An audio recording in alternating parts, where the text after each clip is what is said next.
युद्ध के मैदान में ईरान इतना ताकतवर निकलेगा, ये ना तो ट्रंप ने सोचा था, ना ही नेतन्याहू को अंदाजा था, और ना ही पेंटागन और मोसाद के अधिकारियों को। ईरान न ट्रंप की धमकियों से डर रहा है, न ट्रंप की मिसाइलों से। कोई कहता है ईरान के ड्रोन्स उसकी सबसे बड़ी ताकत हैं, कोई इसके पीछे चीन और रूस का हाथ बताता है। लेकिन इस जंग में ईरान के टिके रहने की सबसे बड़ी वजह है उसका जज्बा, उसका हौसला, जिसकी बदौलत ईरान ना तो अमेरिका इजराइल के आगे झुकने को तैयार है और ना ही उसके ठिकानों पर हमला रोकने को।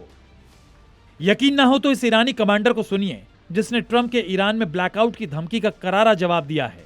दरअसल ईरान जानता है कि मिडिल ईस्ट में छिड़ी जंग की वजह से आधी दुनिया तेल और गैस की किल्लत से जूझ रही है।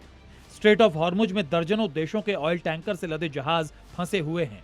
ऐसे में अगर मिडिल ईस्ट के तेल और गैस भंडार नष्ट हुए तो अमेरिका समेत आधी दुनिया में त्राहिमाम मच जाएगा। यही वजह है कि ईरान शुरू से अमेरिका की गर्दन यानी स्ट्रेट ऑफ हॉर्मुज पर कड़ी पकड़ बनाए हुए है। यहां से गुजरने वाले अमेरिकी जहाजों पर किलर बोट से हमला कर रहा है, उनके रास्ते में बारूदी सुरंग बिछा रहा है।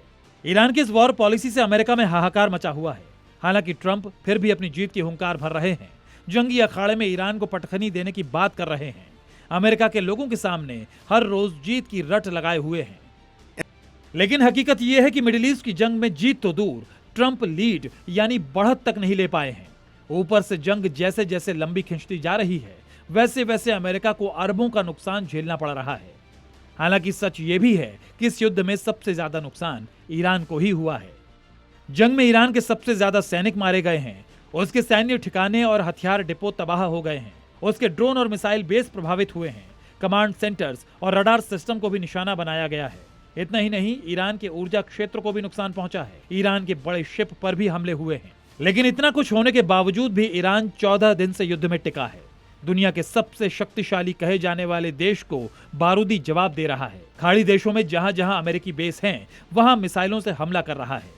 ईरान की ये यलगार नेतन्याहू और ट्रंप के लिए चुनौती भी है और बड़ी चिंता भी। ब्यूरो रिपोर्ट, जी मीडिया।